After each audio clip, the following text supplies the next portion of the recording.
Today on episode number 428 of the School of Podcasting's morning announcements, we have a last 5 and 5, and we're going to geek out a little bit with software as we tackle the issue of show notes.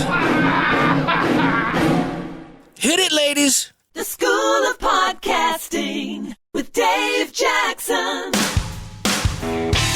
Podcasting since 2005, I am your very own personal podcast coach, Dave Jackson, thanking you so much for tuning in. If you're new to the show, man, am I glad you're here. Really, seriously, welcome aboard.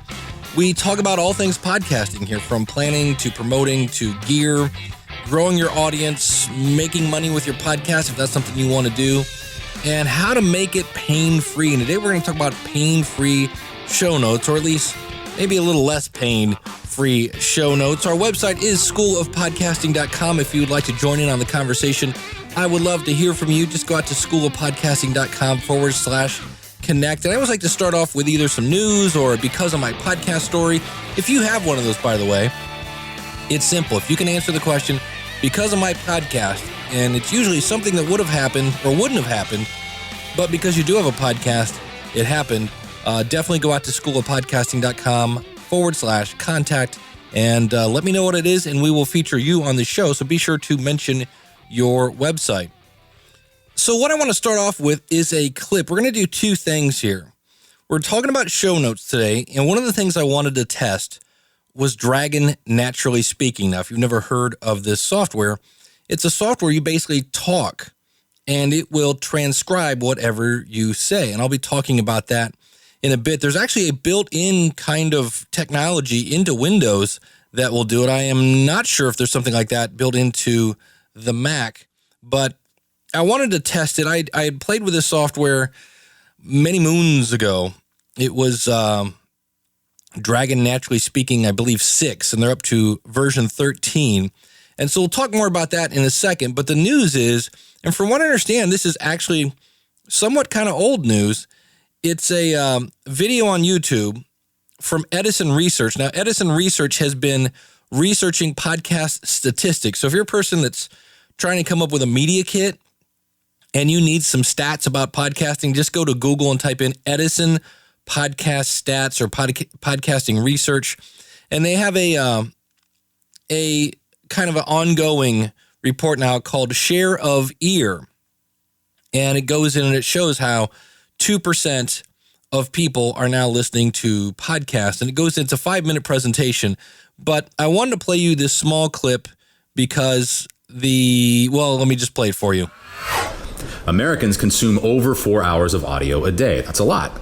Consider that I myself am only awake for approximately 8 to 9 hours a day, so that's nearly half of my non-napping day. Now, your mileage might vary. Anyway, do keep that 4-hour figure in mind. The second thing you might notice is that podcasts represent about 2% of Americans' total share of ear, 1.7. Now, I've had some people see this and be rather dismissive of podcasting. Only 1.7%, they might say? Why are we spending so much time talking about podcasting? Well, here's where that 1.7 is a little deceptive. First of all, it is exactly true that nearly 2% of America's overall audio consumption as a function of time is spent consuming podcasts. But not all Americans consume podcasts, do they? This is a chart of the daily reach of each major audio channel from Share of Ear. For podcast, the daily reach was 5% of Americans. That's about 13 million on any given day. That's not a small number. 13 million people a day. And here's the cool thing about this. I believe this research is only U.S. based, which means that number's a whole lot higher than that. Because when I look at my Libsyn stats, I can see all the different countries that are listed. 13 million people. And when you've been doing this a while and you think about the days when you had to explain to everyone that, no, you don't need an iPod. No, you don't need a Mac. No, it's cool to see it grow and grow and grow. And granted, we're still not in the living room yet, but we're invading people's cars. And there's actually a thing in this video. If you actually go out to schoolofpodcasting.com/428, you can see this video. Or if you just go to schoolofpodcasting.com/13, the number 1, the number 3 million, that'll take you right there. And it shows that when people turn on podcasting, when they find it, they don't go back to radio. In fact, once you discover podcasting, it's pretty much neck and neck, whether you're listening to the radio or you're listening to podcasts. And I know for me, when I get up in the morning, I pretty much put my earbuds in. I take them out to take a shower. As soon as they invent a waterproof, iPhone with waterproof earbuds, I'm in. And I take them out long enough to talk to my wife.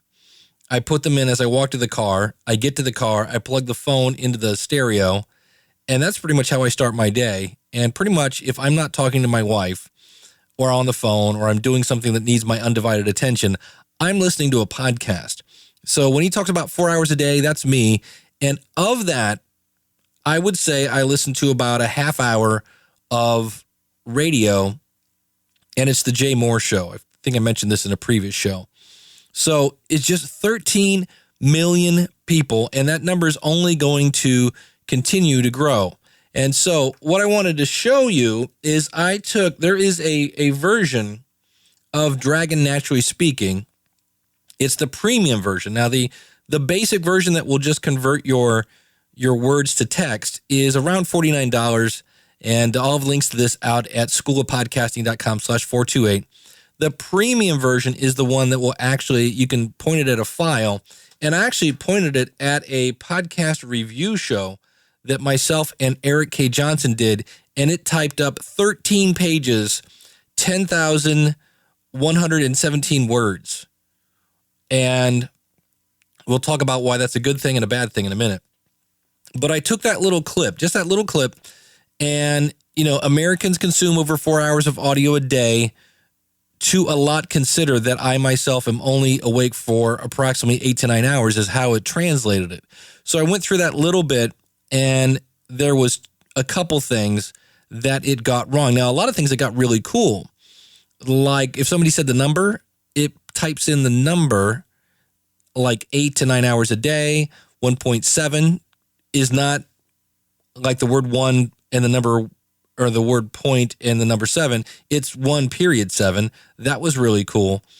And there were some things like, for instance, when he talks about share of ear, it was share of your. There was one, I had some people see this in the rather dismissive of podcasting, only 1.7%. They might say, why was spending so much time talking about podcasting? What is without? So I looked up and I highlighted the words here in front of me that were wrong. And basically, it's got a 90% accuracy. Now, here's the thing to keep in mind with this is the more you use it, the better it gets. And so here, this poor thing is trained to my voice. And what do? I throw a voice in it that's not mine. So it might actually be easier. So at this point, you're like going, oh, show notes. Wow, this is pretty cool. I can just talk and it will type my show notes. Now, here's kind of the bad news is that thing that we just listened to from Edison Research has no periods in it. Nowhere. If I were to read that, it would take a really deep breath and then Americans consume over 4 hours of audio a day, allowed to consider that myself. I'm only approximately, yeah, I can't do that. So now, depending on your typing skill, if you're a hunt and peck kind of person that you're like, oh my goodness, it's easier to learn how to, this sounds weird, to type with your voice than I think it is to learn how to actually type on a keyboard. Because what you can do, and you just have to get used to this because it does feel very unnatural. If I were to say, this is my sentence, period, it would type it, this is my sentence, and then a period. So you have to say things like this, colon, here is the first step of such and such, comma. You have to talk your punctuation, which is not natural. That's the bad news. The good news is you have to really think about what you're going to say before you say it because you have to think of the punctuation. So it's pretty cool. And a lot of it is going to depend on how much you type because it's not a perfect tool. It is very accurate. I'm surprised by that. And I first kind of got into this. Scott Johnson from Computer Tutor Florida talked about how there is a built-in one of these into Windows. And you can find him over at Computer Tutor Florida. And kind of the same thing. with Dragon Naturally Speaking, I spent about 10 minutes going through an interactive tutorial and then just let her rip. And you can do a whole lot more where you can actually have it, you can dictate your emails, you can actually have it click on buttons. There's some really cool stuff that you can do in terms of if you look up as you're talking and you see it's wrong, you can say select podcasting and then say edit that, and it'll come up with, okay, here's some other things we thought it might be. So there's some really interesting editing things. If you want to do things hands-free, if you want to do a chat with somebody, maybe you're using Chatwing or something like that, and you'd rather talk than type, it's a pretty cool tool. So that is now, so am I going to use this? See, for me, the amount of time I spend going back and looking at my text, which I don't do enough, that's why I'm somewhat at times the king of typos. I could probably spend just as much time typing it than I would editing something that I talked. So it really depends. If you're not much of a typist, this might be something you want to look into. If you are okay with typing, then this might be something that might be more of a tie. I'll have links to this out at, again, schoolofpodcasting.com/428, and you can kind of see it there for yourself. And now it's time for a Last 5 in 5. What were the last 5 podcasts you listened to? And we have tried to find a quiet hallway here at Podcast Movement. I'm here with Harry from podcastjunkies.com, and I'm going to give him, of course, the pop quiz, and that is, what were the last 5 podcasts you listened to? So the last 5 podcasts, obviously being a podcast junkie, I test out a bunch of different stuff. One of my favorite ones is Ari Meisel's Less Doing. Okay. It's a productivity podcast. Okay. And I'm huge on that, so a lot of tips. And I actually have a text message alert when he gets a new episode. That's how much I want to. Oh, very cool. I'm a fan of that one, so that's pretty cool. There's a podcast called The Competitive Edge. It's by Scott Britton. Okay. And he is an internet entrepreneur, author, but he's also big on productivity. Okay. And he has a lot of interesting folks on his show, so I always make sure I listen to that. I'm a big fan of the Chris Cerrone show. Okay. He's been doing it, I think, since March or April. And that is called? The Chris Cerrone Show. All right. Excellent. Yeah, that's awesome. The other one that I listen to, sometimes I listen to things that are way different, and there's one called Philosophy Bites. Okay. And it's just little snippets of topics around philosophy, which I thought was really, really interesting. Is that BYTES or BITES? Okay, so they didn't get cute. Yeah. And then the other one that I listened to recently was one called Sales Marketing Profit, and it's from James Schramko and Taki Moore, and they're both Australian. Yes. And they have their own respective businesses. Yeah. So they come together and they alternate. The format was 1 week, one guy comes on and talks about one of his wins with his customer, and then the other time James would come on to talk about a win, and so they'd go back and forth. Cool. What's that called again? Sales Marketing Profit. There you go. So those are my 5 awesome podcasts. And then tell us about your show. So Podcast Junkies was born out of my passion for podcasts. Obviously, when I look at my phone and I see 50, 60 unlistened to episodes, gets a little depressing. But I went to NMX.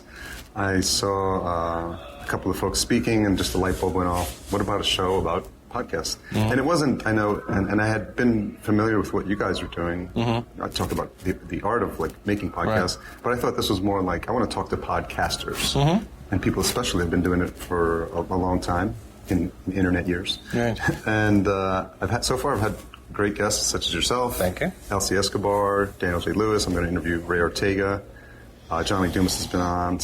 Chase Reeves. It's been a lot of fun, and they all look at the art of podcasting a bit differently, and they all approach it differently too. Mm-hmm. So it's fascinating to have those discussions. And people can find your show at? podcastjunkies.com. With an S? Yes. Absolutely. And then the last thing is, how do you get a tweet when somebody has an RSS feed update? So there's a website called ifttt.com. Okay. And you put in the RSS feed. It's one of the inputs. Mm-hmm. They're called recipes. Right. So the recipe says, if a new show shows up in this RSS feed, then the other output tool is a text message function. Cool. And it'll shoot me a text message. And so for the ones I'm really can't miss. Can't wait. I want to know literally like the moment it comes up. So. And then does the text message give you a link to? No, it just tells you the show, but it's already time to go look. It's right. probably already downloaded because they're auto-downloading anyway. Yeah. But if I'm not staring at it, I wouldn't know. So it's a bit much. But if you have a show that you're really passionate about and you really want to hear like and you want the to get next notified, update, so there you go. I recommend people do that for the School of Podcasting. All right. Harry, thanks, man. Okay. Thanks so much, Harry. Again, find him over. Really nice guy, really cool podcast, podcastjunkies.com. It's basically him interviewing other podcasters. And you want to talk about a guy that just has a conversation with people. And he's got a great sense of humor, doesn't take things too seriously. Really nice, easygoing podcast over at podcastjunkies.com. And I thought I would report on what I did last week. I was playing with some technology. And I said, if you text the word podcast to 38470, that again, the number 38470, type the word podcast, and you would get a coupon for the School of Podcasting. I said, if you want to join our newsletter and basically have these show notes that I'm talking about with all these links just automatically go right to your inbox, then you could text the word podcast and to 66866. So that number again, 66866. And you could have, it would basically email you and say, hey, please submit your email address. And then boom, you're on our list. And now the show notes come directly to you. And I thought I would report on that in a nutshell. I had about 8 people sign up. Now, one of the things that I'm looking to do is I want to set up something a little differently for the email subscription, because the other thing I did is I put Simple Podcast Press on my website, which has an email sign up right there, which kind of was already there before. I was using a plugin, so it's hard to tell exactly where the email signups are coming from. And so I want to create kind of a separate list so I could tell exactly where the email subscribers are coming from. But in a nutshell, I had a not 6%, a 0.6% people sign up. Now, did I get more signups than I normally do? Yeah, because I don't really pimp that a whole lot. And so I had a little more than a handful sign up. And is that cool? Yeah, anything that makes it easy. Now, the tools I were using, how about the tools I was using? Is that right? That doesn't sound right. The tools were join by text. So if you go to schoolofpodcasting.com/join by text, that is an affiliate link. That's $20 a month. And that's why I want to use a special list for that so I can tell if I'm getting my $20 worth. And the other one is Call Loop. If you go to schoolofpodcasting.com/call loop, that is the one that basically signs up for people to get the coupon. And then if I want to send them a text message to say, hey, there's a new episode of the School of Podcasting out, I could do that. And I said I would report back, and there it is. So not what I would call a gigantic, huge response, but hey, I'm happy with more people signing up than did before.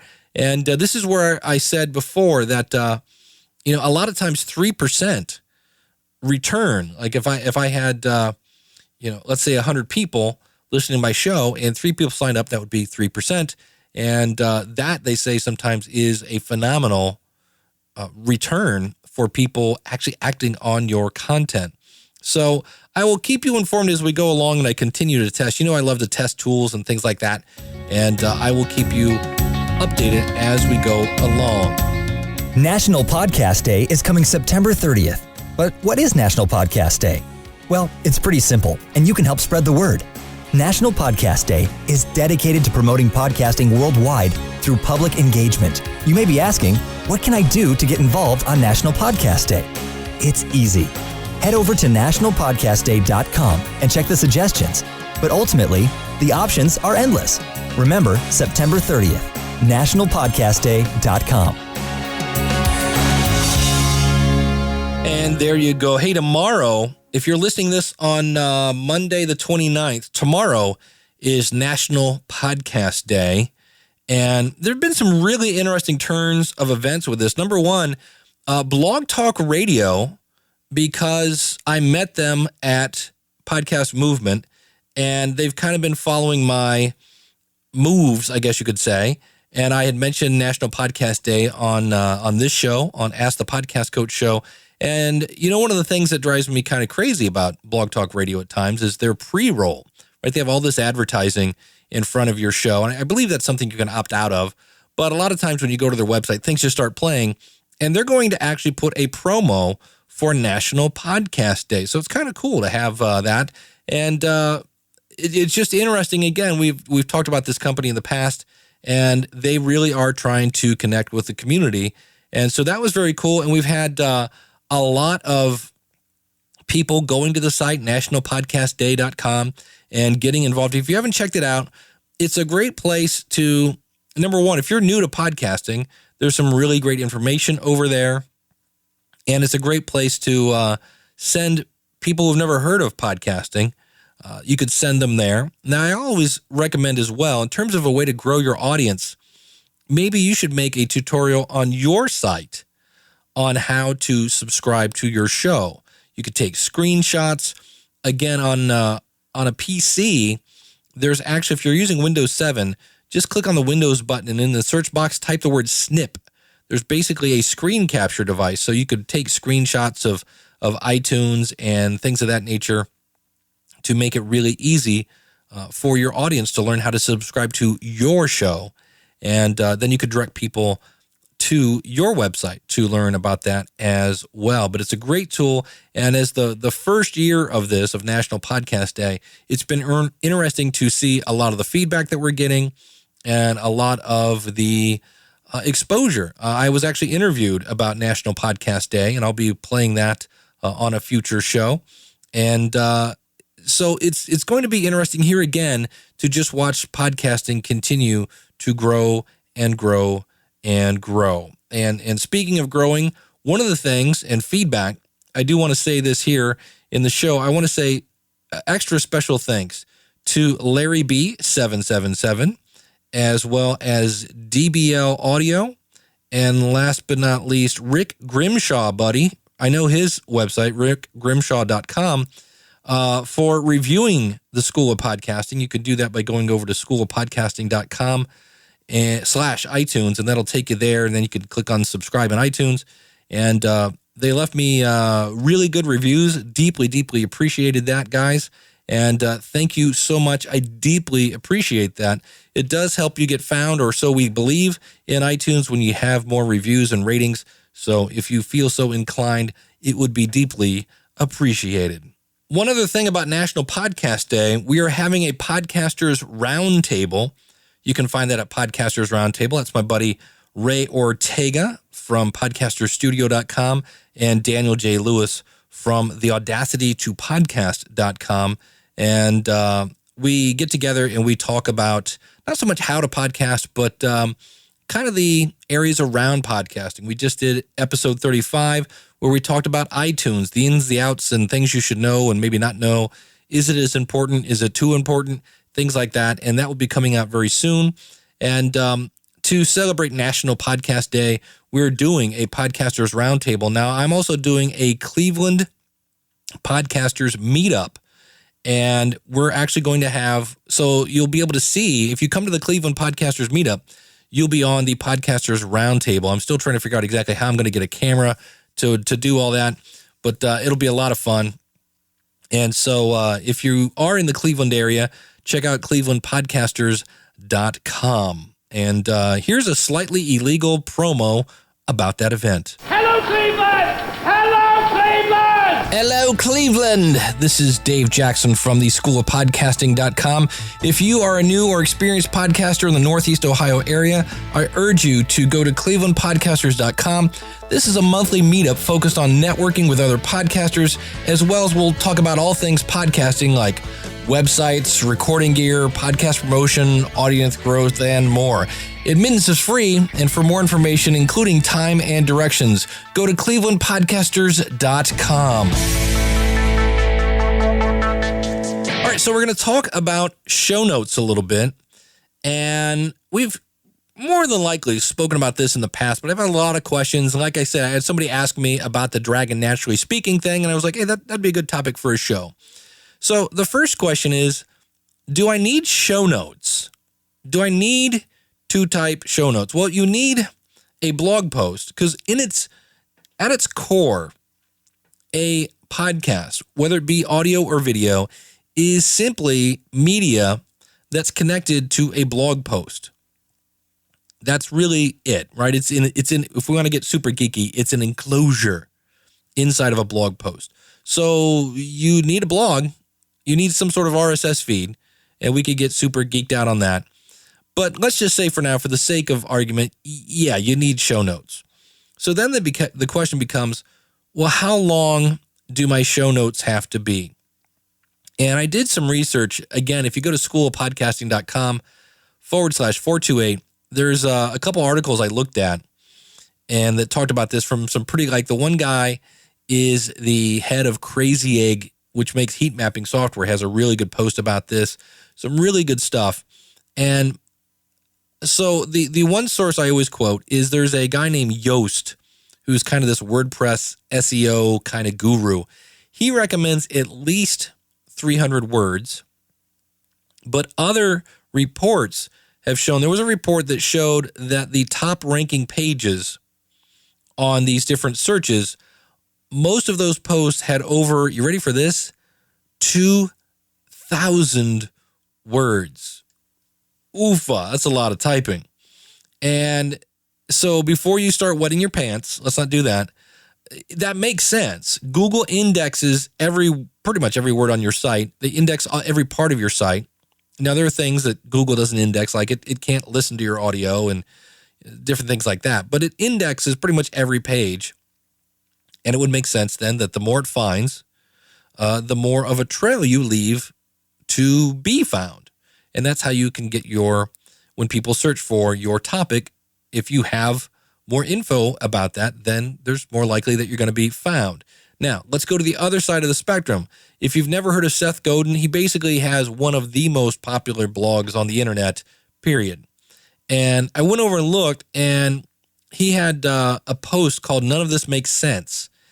It was a whopping 125 words. And you're like, wait, didn't you just say 2,000? This is the whole point. When I interviewed Pat Flynn about a month ago, we spoke about his writing style. Now, Pat is from smartpassiveincome.com, a very successful blog and now podcast. And he actually wrote his post when he first started to be kind of a definitive source on that subject. And many of these pages that they're talking about, these are people that take a deep dive on a subject. And his original posts were basically him writing notes to himself so that he could pass an exam. That's how detailed they were. And they're kind of saying that you should somewhat take that approach, really cover a topic. But there are some things to consider when you write your show notes. And this will help you determine how long it should be. Number one, and you know I'm going to say it. Come on, you know what I'm going to say. What does it always go back to? That's right, your audience. It always goes back to your audience. You always start there. Now, some of your audience may want the full story. And then on the other hand, some of them may just need the bullet points. Maybe they're just looking for, what was that website you said? What was the name of the software? The what? The Dragon Who? So if they just need that, okay. But realize if you just do bullet points, then you're missing a chance to be found. But in terms of, is my audience going to be disappointed? Maybe they just need the bullet points. You want to ask yourself, what is the purpose of your show notes? If we go back to Pat Flynn, his posts were his notes, again, to passing that exam. And maybe your notes are just a summary, like a little paragraph with links to the resources. What is the subject? Now, if you hate typing show notes, and I'm not a huge fan, but the one thing that you can do to save time is to identify what your subject is and then stick to it. This is not a place where some of us kind of have little tangents in our shows. You don't want to have a tangent in the show notes. And most of us don't. And this is why I think I did this today. I think it's best to do your show notes first because it really helps you think through, what am I going to talk about today? And I'm not reading anything here. I just have basic bullet points here for my show notes. But I've done this a couple of times where I've come up with a really good title for an episode after I've recorded it. I'm like, oh, I wish I would have said that. So, and that also then helps you think about, oh, do I need that person's website? I guess I do. Is it Podcast Junkie or Podcast Junkies? And for the record, it's Junkies. So by having show notes, think about what is my subject, and then what is the purpose, again, of going that. And that is dictated by, of course, who is your audience. Now, the other thing is, as I read up on this, nobody reads top to bottom anymore. I mean, when I say that, yes, they read top to bottom, but they don't just start reading and 700 words later, they're done. They skim. They skim. And so break it up a bit into bite-sized chunks. And this is where, if you're using WordPress, you'll see in the upper left-hand corner of your blog post where it says paragraph, and you'll see heading 1, heading 2, and heading 3. Heading 1 is your actual title of your episode, but you can use heading 2 to kind of break up the somewhat intimidating giant paragraph of information. And then you can use heading 3. Now, you're like, but Dave, it looks like it just makes it bold. Wouldn't it be easier if I just highlighted and did a Control B and made it bold? I understand looks wise, but in terms of SEO, search engine optimization, it actually does better to use headings. And it has some built-in stylings that sometimes makes it add a little more white space around your text and makes it easier to read. And again, when people are looking for bite-sized chunks, it kind of puts them into bite-sized chunks that way. So by using the heading tags and by breaking it up a bit, it's going to be easier to skim and give you more Google juice.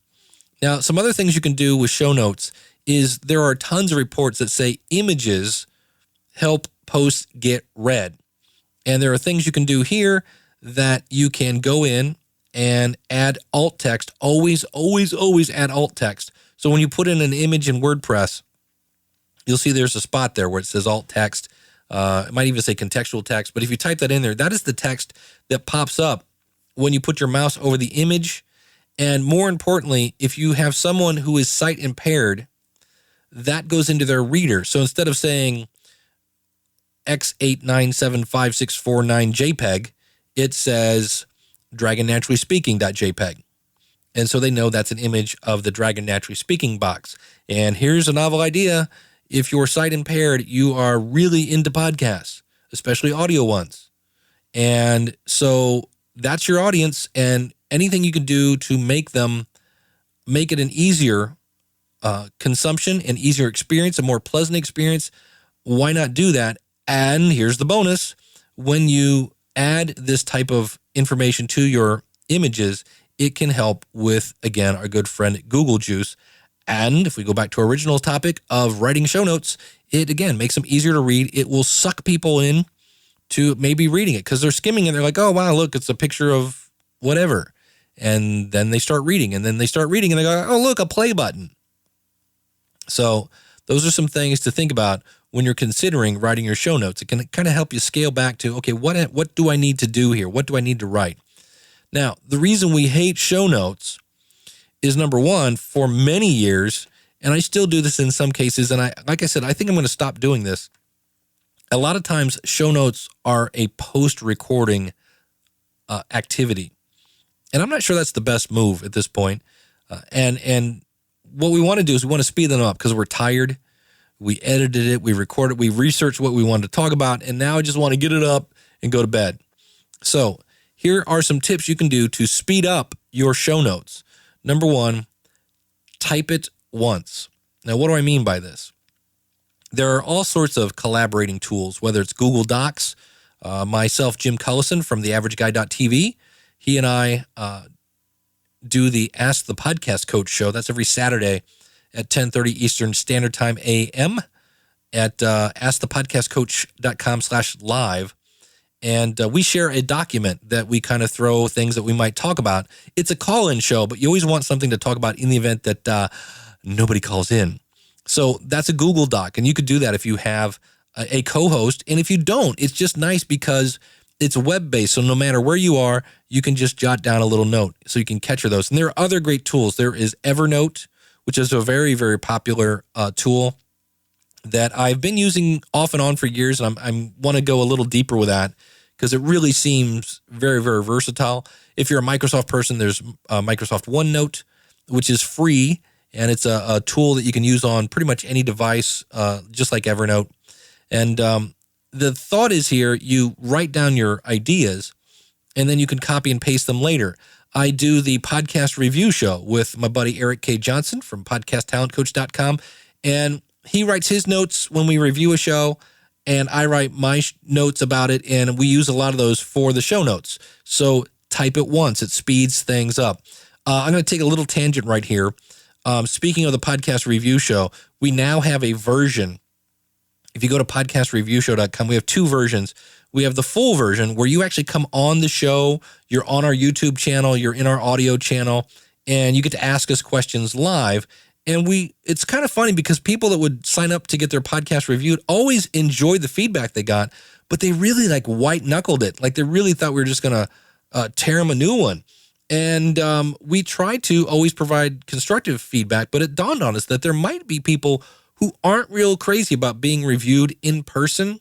And if that's you, go over to podcastreviewshow.com/review me, and you'll see we now have an option where you can just say, hey, here's the podcast I want reviewed. Give me the once over, because we look at your content and your website and your audio. We go head to foot on that. And if you don't want to do it live, you don't have to, and it's a reduced price for that. So end of tangent. So how do you speed things up? We said type it once. Number two, if you are going to do copying and pasting, there's a thing in Microsoft Word, there's a thing in WordPress now that says paste as plain text.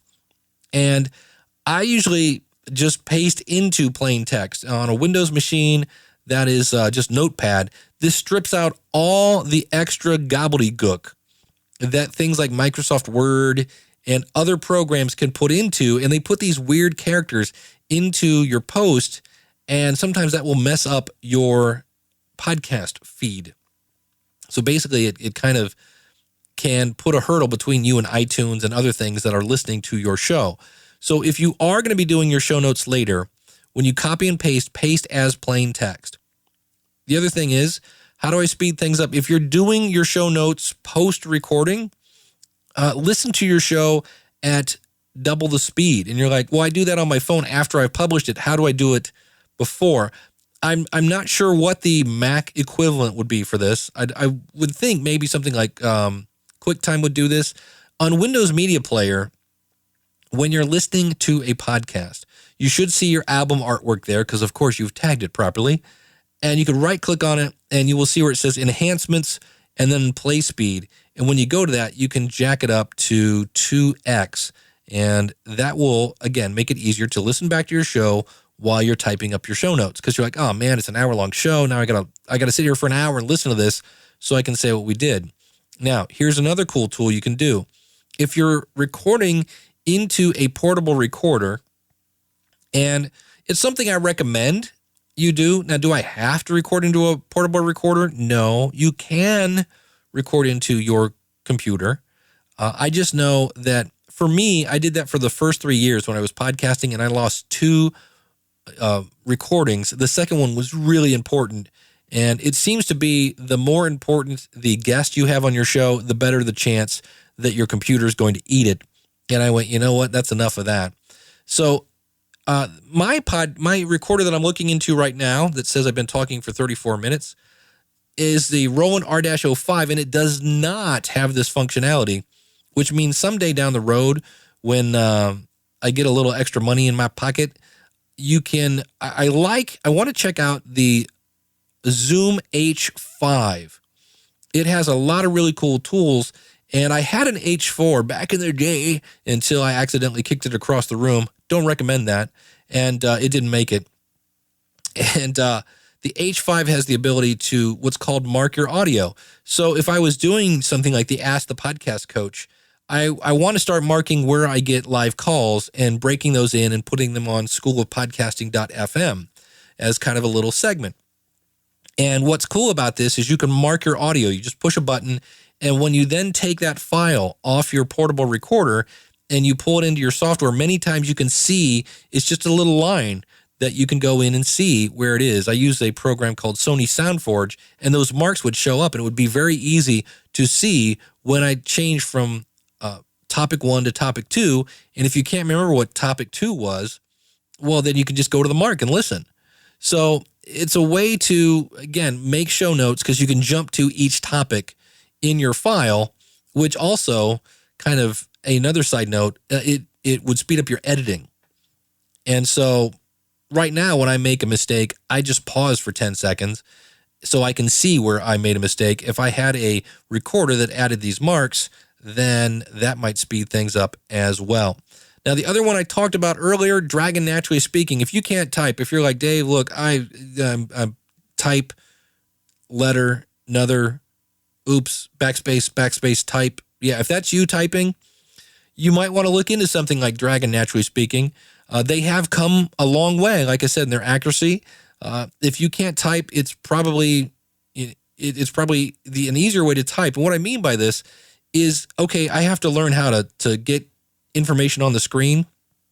It may be easier to go through their interactive tutorial, which took me about 10 minutes to learn how to talk in my punctuation than it would to memorize the keyboard, depending on your scenario. So that is an option that might speed things up. That's the ones there's an asterisk there. Depends on how you type there. Another one, and this is one that I've done a couple times. Last year when I did the My Favorite Podcast Ever episode, which we will be doing again, I'll probably start that mid-October. So start thinking about what is your favorite podcast of all. Which one makes you grin the most when you hear that intro music? And I had those transcribed, and the cool thing about transcriptions is they are very accurate. As I look around, like at rev.com is one that I've used. If you go to schoolofpodcasting.com/links, so schoolofpodcasting.com/links, that will take you over to my resource section. Now, this is free, and you'll see I think we have 4 different resources there for transcriptions. The fee for this typically is $1 a minute. So if you do an hour-long show and you want the whole thing transcribed, that's going to be $60. And the other thing that, here again, a little bit like Dragon Naturally Speaking, I don't talk like I write. Now, when I write, it's weird. I write like I talk, but I do not talk like I write because I'm just doing kind of a stream of consciousness, and I have a point to make. But when you're writing, you're a little more clear. And so consequently, here you go. Here's your transcription. You kind of have to go back and edit it anyway, unless you just say up front, this is a transcription of the show, kind of then saying, and I didn't edit this. So what you hear, so if it's not grammatically correct, it's because this is a transcription. I need to go check and see if that's how people are doing that, because otherwise you're putting out stuff that probably looks a little hokey and it needs a comma or two. So it is an option. I'm not sure. There are, you can always buy stuff. There are services that will do both. They'll transcribe it and then they will edit it. And again, the more you have other people do, the more you have to pay. And that's how some people are writing books now. They will just talk their book and let people beat the snot out of it. And then they read it and go, yep, that's pretty much what I was looking for. And it's a matter of going to someplace and having somebody do a book cover for you and converting it to Kindle format, and off you go. So again, those are some things you can do to speed things up. Number one, only type it once. If you're going to paste, don't paste it directly from Microsoft Word.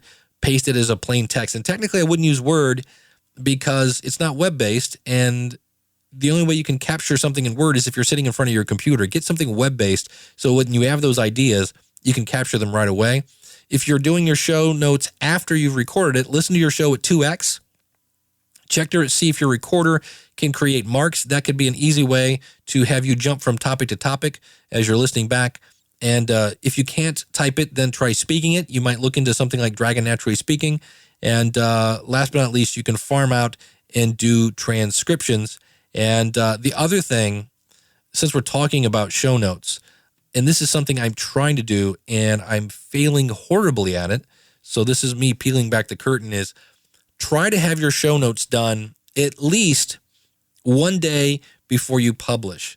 I am amazed when I write for Poddertainment Magazine, or I also contribute to podcasternews.com. I try to take any article I'm doing and give myself at least 2 days away from the article so I can come back with a set of fresh eyes, because I know most of the time I'm typing my show notes late, and then I am going back 2 days after the podcast has been out and going, man, what is this? And finding all sorts of typos and just weird grammar stuff.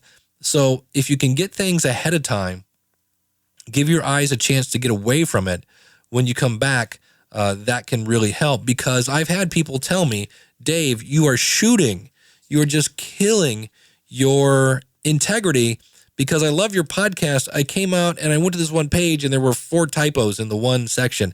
And that's something that I'm going to be looking into, because as I've said before, the only thing we have is our integrity, and it's really easy to shoot yourself in the foot with too many misspellings and things like that. And as I look at this on the screen right now, as I record this, I have transcription spelled with 2 T's. It's transcription. So I just fixed that. And so those are some things to do. Now, if you are thinking that, hey, my podcast isn't growing fast enough, this is an easy way. It's, unless you're paying for them, show notes are free. The only thing they cost you is time.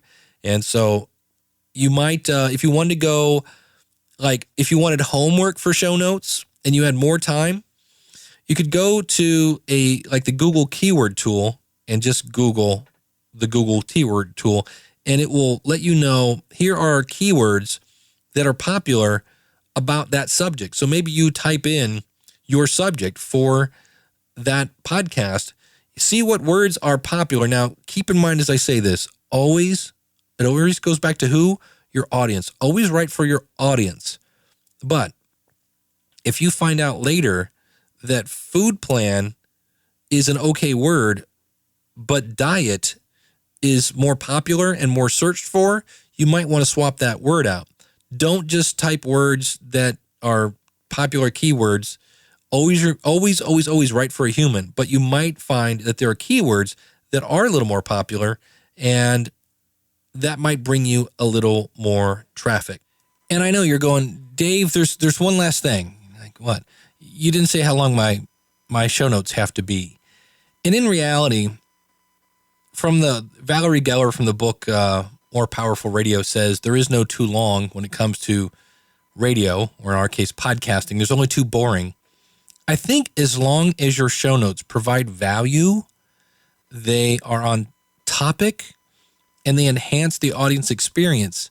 For me, I shoot for 300 words, but I know the more I type that is valuable to my audience, that enhances the experience, the more I'm going to get found. And the more I get found, the more chances I have of having somebody click on the play button.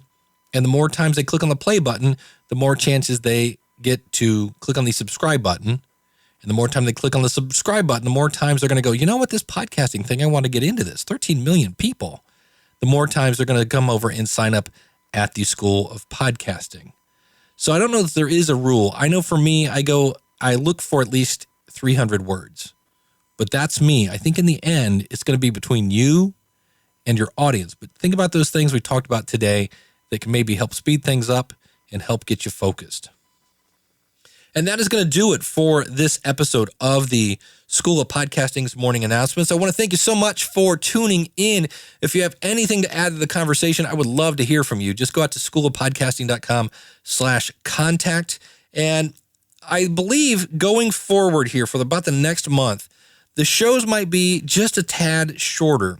I've got some things that I wanted done by the end of the year, and they are important to me as an integral part of me.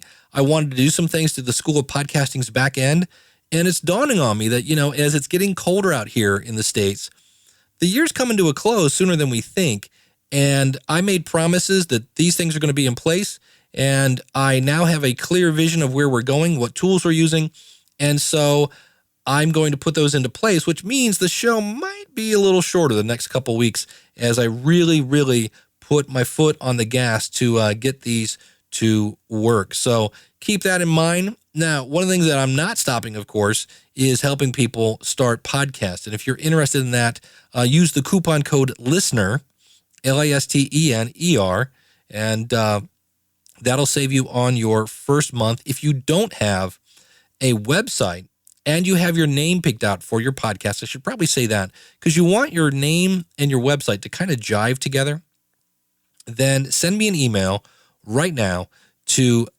Dave at School of Podcasting and put the subject line something like Quick Start. That'll work. Quick Start in the subject line. What we do here is I send you a link to order your hosting. Now, straight up, I earn a commission on that. Thank you very much. That's how I win. How do you win? Well, number one, you get a free month at the School of Podcasting. And when you get your hosting, forward that over to me. I'll go over and install WordPress and all the plugins you need to get started. And so you just log into the School of Podcasting, watch the tutorials on building your website, but then you can also go over and watch all the tutorials on planning your podcast. A lot of really good stuff that's going to help you identify your strengths and how to pick your gear, how to plug it in. And of course, you got little old me along the way. And when you go, wait, how do I promote my show? Oh, here you go. Here's this class. How do I monetize it? Here you go. And I'm working on some new tutorials on live, getting a lot of questions about, Dave, how do you do that live thing on Saturday?